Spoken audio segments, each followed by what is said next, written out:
For the second time in 3 years, it looks like the West Coast Eagles will sit bottom of the AFL by season's end.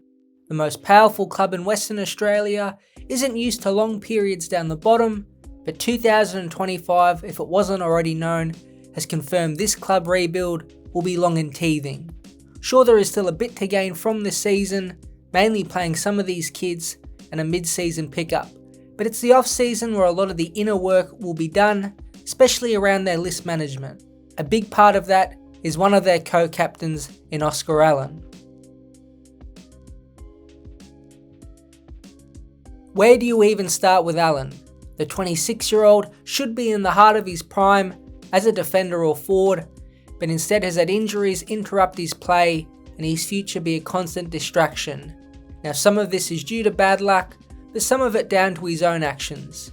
He's played just 23 games in the past 2 seasons, and besides 2023, where he did kick 53 goals, Allen has been more of a tease than a consistent big man presence. But his latest injury might be the final straw with West Coast.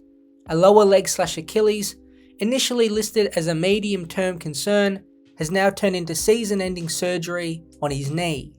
For the club, a top 5 pick is no doubt on the line. Allen would be in the higher bracket of earners for West Coast.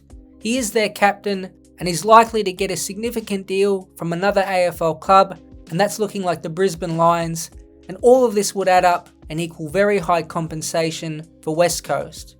Right now, Allen really is more of a precious commodity to the Eagles than one of their captains, and even more so while he is injured. It's the reality of the space they are living in.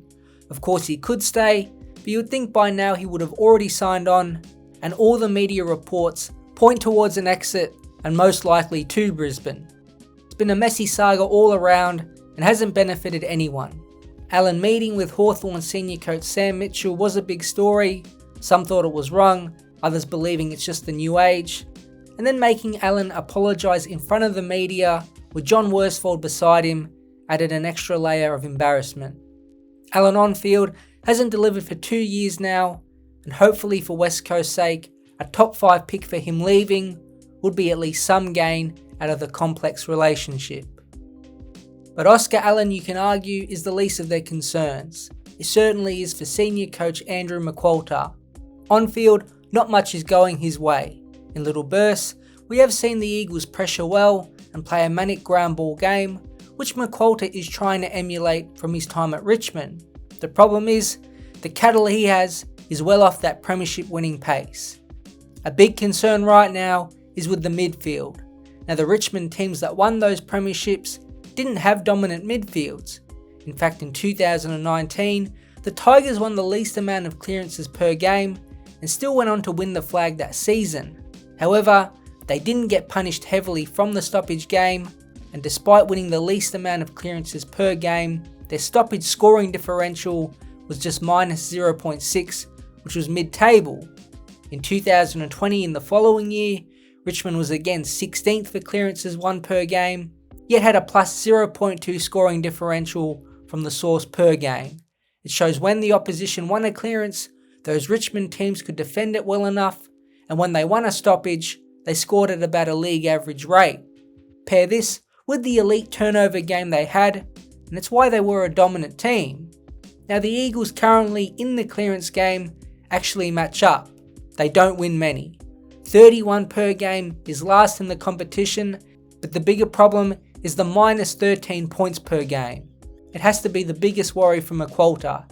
He just needs this on-ball brigade to break even, and it might be why he's now playing a lot of the kids in there. Liam Baker has been shifted back to defence, Jack Graham has had less centre bounces as the year has gone on, and Tim Kelly is essentially a half forward. Harley Reid, Brady Hough and Elijah Hewitt have been the main 3 young players in the rotation. Sure, they are getting a beating most weeks, but it will make them develop quicker. The ruck has also been an issue. Matt Flynn has battled hard, as has Bailey Williams at times, but both would have to sit in the bottom rung of all AFL rucks. Opposition big men have caused headaches, and it's hard to see where the Eagles can find a good ruck from. Darcy Cameron from Collingwood would be perfect, especially with his intercept marking game, and surely West Coast will go deep in their pockets to try and get him back home.